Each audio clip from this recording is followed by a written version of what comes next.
नमस्कार. आवाज महाराष्ट्राचा. मी सागर माने. रस्ता, पाणी आणि लाईट या शासनाने देणाऱ्या मूलभूत गरजा, या मानवाला देणाऱ्या मूलभूत गरजा असतात.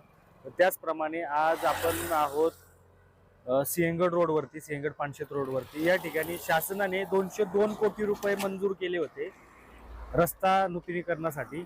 पण रस्ता नूतनीकरण झाले, पण काही ठिकठिकाणी ओढे नाले असतील किंवा रस्ता खचणे असेल, रस्त्याला खड्डे पडणे असेल, ही अवस्था 3च वर्षामध्ये झालेली आहे. तर या सगळ्या गोष्टींचा नाहक त्रास नागरिकांना होत आहे. वारंवार नागरिक तक्रार देत आहे शासनाकडे, पण कुठल्याच प्रकारची शासन दरबारी याची नोंद घेतली जात नाहीये.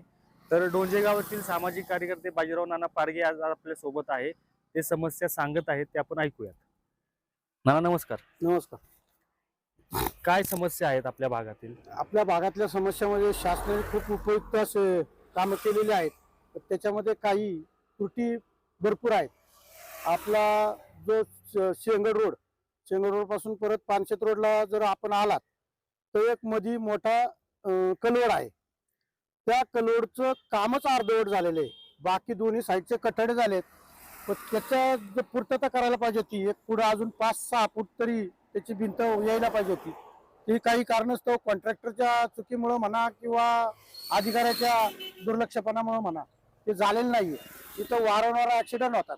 वरून पानशेतकडनं येणारे, आमच्याकडे फार्म हाऊस खूप असल्यामुळं किंवा पर्यटन स्थळ असल्यामुळं फार्म हाऊसवरून निघाली लोक, धरण बघायला आलेली लोक एकदम फास्ट घरी जायच्या वेळेस फास्ट येतात आणि त्यांच्या नजर चुकीमुळं किंवा एखादी गाडी जर आडवी आली तर रस्ता खूप मोठा आहे, पण इथं कॉर्नर आहे. कॉर्नरच्या पुढे नेमका तो ब्रिज आहे, तर तिथं पूर्ण कठडे नसल्यामुळं एखादी गाडी खाली गेली तर तो माणूस जगतच नाही. असे वारंवार कमीत कमी 3 ते 4 ऍक्सिडेंट इथं झालेत. त्याच्यामध्ये 2 लोक तर जागेवरती गेलेले आहेत. तर अशा घटना घडतात. तर ह्याच्याकडे शासनाने लक्ष द्यायला पाहिजे.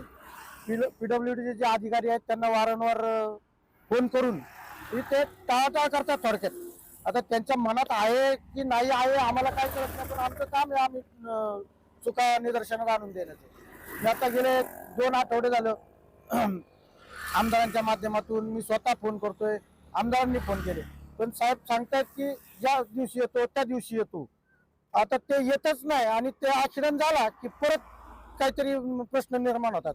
तर अशा अनुषंगाने पुढे ऍक्सिडेंट जर होणार नसतील, अपघात टाळायचे असतील तर त्या अधिकाऱ्यांनी त्वरित लक्ष द्यायचे.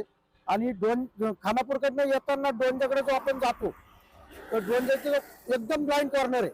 तिथं वस्ती आहे, दाट वस्ती आहे, पुढे भाजीवाले बसतात, दुकानदार आहेत, तिथेही स्पीड ब्रेकरची मागणी केलेली आहे. त्याचप्रमाणे डोंजे चौकातनं सिंहगडला जाणारे पर्यटक खूप येतात. तर सगळेच पर्यटक काय असे शांत किंवा संयमाने येत नाहीयेत. काळजीपूर्वक त्यांच्याकडं त्यांचं लक्षच नसतं गाडी चालवण्याकडे. तिथं शाळा आहे, शाळेचे विद्यार्थी रस्त्यावरती येत असतात किंवा लहान मुलं, रस्त्याच्या कडेला घर आहेत, लहान मुलं येतात. जर ऍक्सिडेंट झाला तर खूप म्हणजे मोठी हानी होणार आहे. त्यासाठी आम्ही स्पीड ब्रेकरची पण मागणी करतोय. त्याच्यासाठी टाळाटाळ केली जाते. आम्ही याच्या अगोदर ग्रामपंचायतीच्या माध्यमातून किंवा लोकवर्गणीतनं पण स्पीड ब्रेकर टाकले होते. मध्ये आपल्याकडे जागतिक सायकल स्पर्धा झाली, त्या निमित्ताने ते स्पीड ब्रेकर काढून टाकले. स्पीड ब्रेकर काढत असताना गावकऱ्यांनी त्यांना सांगितलं की बाबा तुम्ही परत आम्हाला स्पीड ब्रेकर टाकून द्या. त्यांनी कमिटमेंट केलं. एवढंच की गावाले काय करतात की सरकारी अधिकारी असतात किंवा कोणतरी मोठा व्यक्ती येतो, तो स्पर्धा भरवल्या जातात, त्या स्पर्धेचं श्रेय घेतो, पण ती जी कमिटमेंट आहे ती विसरली जाते. गावकरी काय त्यांच्याकडनं लेखी घेत नाही. आम्ही वारंवार PWDला संपर्क करतोय, पण अधिकारी सांगतात की हा येतो पुढच्या आठवड्यात येतो, आमचा कॉन्ट्रॅक्टरच नाही. आता कॉन्ट्रॅक्टरला सांगितलंय पण तो कॉन्ट्रॅक्टर ऐकत नाही म्हणजे त्याला ब्लॅकलिस्टला टाका ना. मग तुम्हाला अधिकार आहे, तुम्ही ब्लॅकलिस्टला टाकत नाही आणि त्याच्यामुळे अपघात होतात. त्याच्या पलीकडे गावकरी काय करू शकतो का? परत लोकवर्गणी करून स्पीड ब्रेकर टाकायचे, त्या ब्रिजचे काम करायचे. या अधिकाऱ्यांनी लक्ष दिलं पाहिजे. अशा प्रकारे सिंहगड रोड असेल, पानशेत रोड असेल, या ठिकाणी रस्त्यावरती खड्डे, त्याचप्रमाणे वळणावरती स्पीड ब्रेकर आणि ज्या ओढे नाले आहेत त्याला जी सुरक्षा भिंत आहे, ती भिंत शासनाच्या काही अधिकाऱ्यांना ठेकेदारांनी हातात घेऊन गिळंकृत केली आहे का, असे वारंवार प्रश्न नागरिकांकडून केले जात आहेत. तर लवकरात लवकर याच्यावरती योग्य ती शासनाने सगळ्या गोष्टींचा पाठपुरावा करून ते सुरक्षा भिंत असेल किंवा स्पीड ब्रेकर असेल याच्यावरती लवकरात लवकर कामगिरी करावी. धन्यवाद.